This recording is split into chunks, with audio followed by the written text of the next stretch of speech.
I thought this was supposed to be about stocks.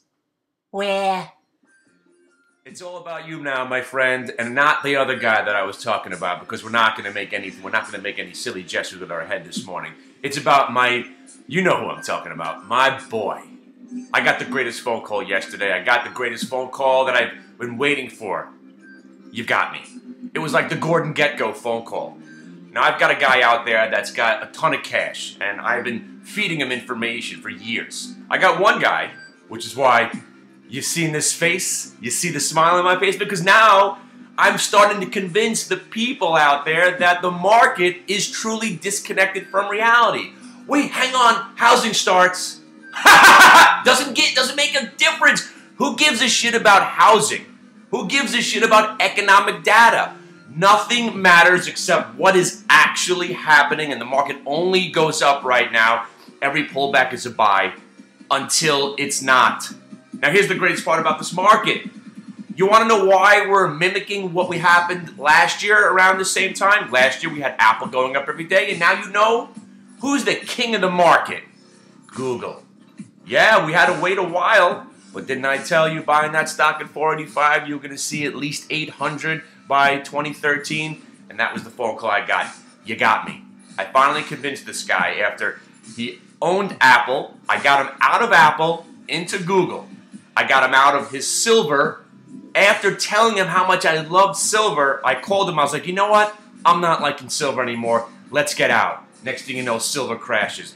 Then I tell him, I was like, don't worry about this First Solar because it's going down right now. If it doesn't break 26 and a half, we're buying more. And he actually started doing something. And then I told him about Tesla. He's like, but didn't you make a video a couple of years ago how much you hate an electric car, how it's never going to work? And I said, yes, but look at the chart. It's going to be a short squeeze just like Tesla if it gets above 28.50, 29. And now he's telling me he's owned Tesla and he sold it when I told him to sell it a couple of weeks ago at 39 and change. Whether that's a good idea this afternoon, we'll see. But again, he's also learned his lesson by not holding stocks into earnings reports. But every once in a while, you get a SINA, S-I-N-A. Now, I'm wondering if anybody out there owns the SINA, but if Ken, you don't want to own stocks going into earnings because what's the point? You get the RAXs, you get the Mellanoxes. Just play them after the fact. We're going to make money on RAX. Do you think the stock's going to go right down to 40?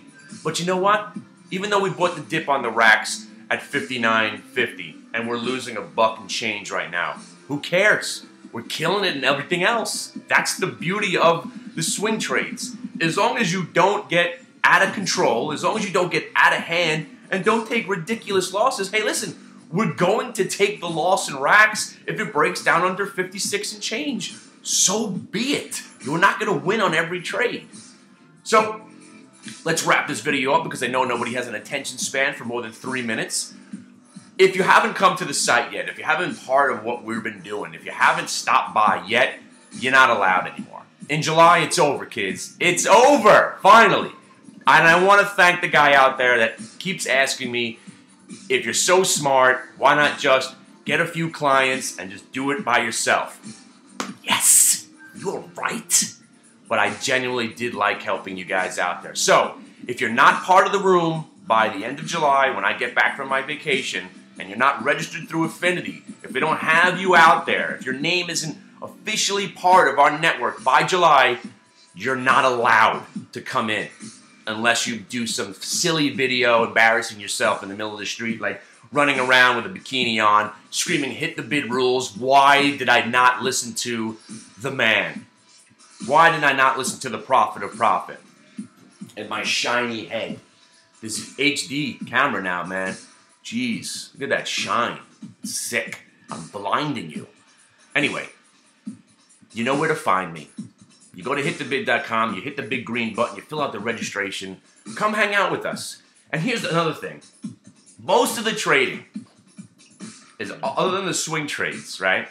And I want to mention somebody out there, but I don't even know if I should give the guy any more publicity because he doesn't need any. There's a guy out there that's killing it. He's got a room, there's 650 people in there. He sends all the, you get 17 emails a day from the guy. Apparently he's killing it. So I got no hope. I've been doing it for 5 years now, and we got a nice group of people. I'm happy. I'm making money, and I've got people in my room that they disappear off the face of the earth. Oh, we're at 5 minutes now. You're probably gone. I got people in the room, and they disappear. I call them up, and I say, what happened? He's like, I blew my account up. I'm like, how did you blow your account up, considering since June, we've been destroying everything in our path? Well, I held this thing overnight. I thought it looked like a good idea. Next thing you know, I bought more. Oh, so you didn't listen to me, and you blew your account up. Well, listen, do you want to come back? Because I'll let you in for free. I'll let you hang out for nothing so I can help you build your account up. And he's so shot, and they don't want to come back. It's sad.